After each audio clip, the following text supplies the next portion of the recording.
The Eastern Conference 100% got nerfed at the end of the season with Tatum going down and Halliburton going down, both with the same injury. Now Dame's back in Portland. The East is kind of up for grabs now, but that's not going to stop us from doing a good old-fashioned power ranking for 2026. So that's what we're going to do today. If you did not see the last one about the Western Conference, it's going to be right up here in the corner. You can go check that out first. After this, whatever you got going on. But yeah, we're going to be talking about the best teams for the Eastern Conference this year. It's not anything based on standings. It's just purely based off who is the best team and the worst teams. And I'm going to do it in Photoshop because I think it's kind of a little fun, interactive, except you guys can't interact with it at all. I don't know what I'm talking about. It's a fun visual for me. So starting off hot, I mean, I can't fit 15 teams top to bottom. So I just went right here because as you can see, the subscribe thing is like covering everything else. So I just have all these down here. So the bottom 3, 4, basically some honorable mentions. And they don't need a whole ton of introduction or talking about them. We got the Nets at 15. Sure. The Bulls at 14. The Hornets at 13. And the Wizards at 12. And now I think that the Wizards are the best out of these guys because they have a pretty solid roster. They just lost Marcus Smart, but I'm like, I wasn't counting on him really being there anyways. But I really like Trey Johnson, the guy that picked up. I'm a big Alex Sarr fan. And so even though the Hornets have LaMelo, I think the Wizards have a better shot at doing something. Which brings me to a point I forgot to mention in the intro. This is a ranking of like how good a team can be. Maybe like the best version of the team. So what is their peak? The peak for the Wizards? Probably around 12. Now, it's going to be for most cases. It's not going to be like the best the Wizards can be is 12. That's just not true, right? We don't know. You never know. We'll go to the finals. I saw a tweet like that one time, and I was like, well, I don't know about that. But you really do never know. So that's the bottom 4, and they're not even in the play-in, so I'm not even going to really talk about them a whole ton. Next is Toronto. And if you saw the West one, you'll know with this one, I'm going to be talking more about the lower teams, the higher we get, just because like, okay, why is this team above this team? Why is this team under that team? Stuff like that. So Toronto, it's purely based off there are better teams ahead of them, I think. And they haven't really done anything in the past. And so like, is this the year they're going to make the jump? Maybe. Could it be? Could this, is this a year anyone can make a jump? Yes, because the Pacers and Celtics are injury prone at the moment. Number 10 is Miami, and I mean this is play-in category, right? They traded for Norman Powell, but I've heard some stuff about Khalil Ware's not doing good. Plus the Heat just on their own are like, like they're not crazy. So once again, we're gonna spend most of the time of this video talking about the playoff teams. The Pacers, I have them at 9 just because you lose Miles Turner and Tyrese Halliburton, and Pascal Siakam's sitting here just like, I don't know. I think they're going to be a play-in team. And it sucks to put, the team that went to the finals in 2025 at number 9 and the team that won the finals in 2024 at number 8. But you lose Tatum, Andrew Holiday, and Porzingis.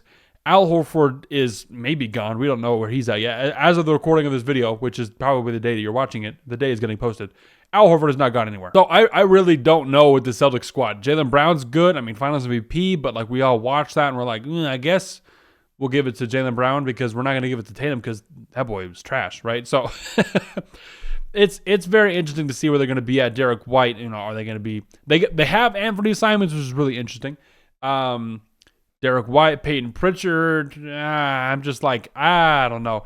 The East is very top heavy and confusing. We'll talk about that right now. Some of you thought and maybe have Philly at a lower spot, but I'm like, bro, I would take Philly's roster over everybody here. Embiid, I kind of don't even want to put Paul George because I'm like, meh. VJ Edgecombe, Tyrese Maxey. I love Jared McCain, dude. I love Jared McCain. They still got some guys like Drummond and Kyle Lowry, as far as I'm concerned, and that I remember. And I just like the guys that they got. And I mentioned this on another video, I think 3 videos ago.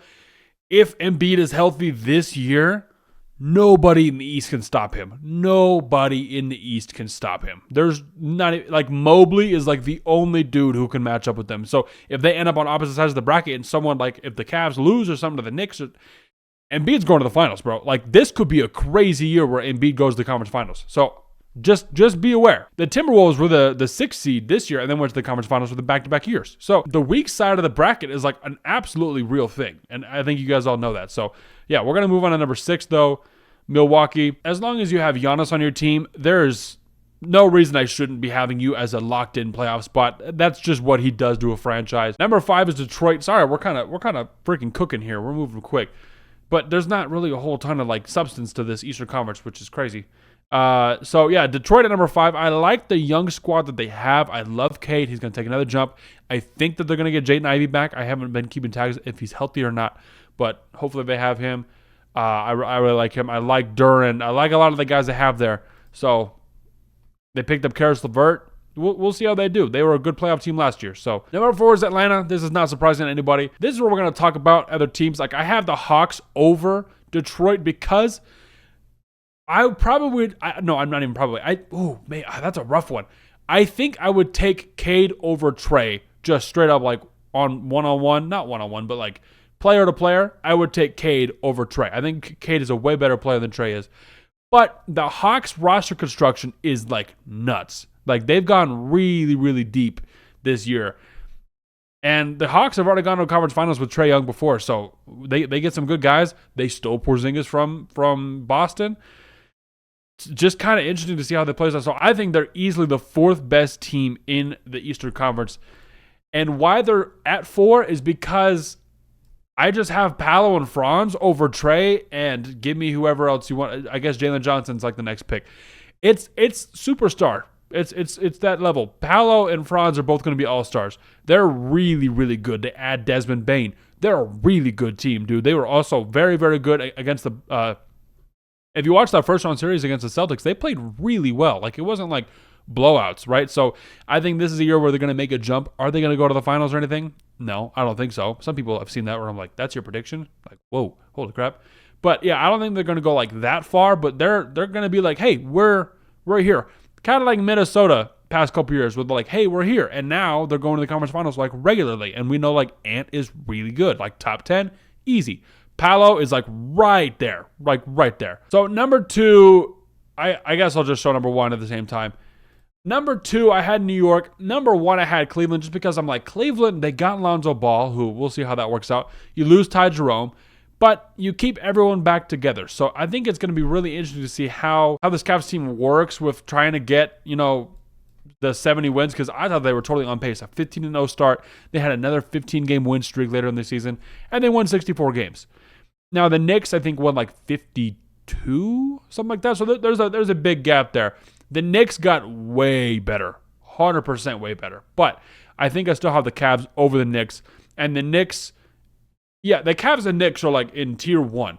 Then it's like Orlando and I'd say Atlanta, maybe Detroit in that tier 2. And then everyone else is kind of in this different thing. So yeah, this is not, once again, standings. This is like the best teams. I did mention like, the Bucks, you're going to get a playoff spot because they're at 6. I mean, if I have them as a 6th best team, generally that means kind of that you're going to be in the playoffs. So, but they might win more games than some of these guys, maybe win less. I don't know. I don't see anybody down here really winning a lot of games. We'll have to see about Boston. That's going to be really interesting to see how that shapes out because their front court is abysmal. But yeah, I got a standings video coming out next week. I believe I'm doing it. So it's going to be pretty fun. I'm going to go in and like, here's the record, here's the seedings, here's this. This is kind of a precursor to that. So if you like this and you want to see that, make sure you sub up. If you want to check out the other channel, it's been popping off. There's a video I did with my wife for fun, and it's almost at like 300K. So shout out y'all. It's one of the shorts, bro. It's been so fun. So that's all I got for today, bro. Check out those videos right here if you've not seen these. That's all we got for today. Love y'all. We out.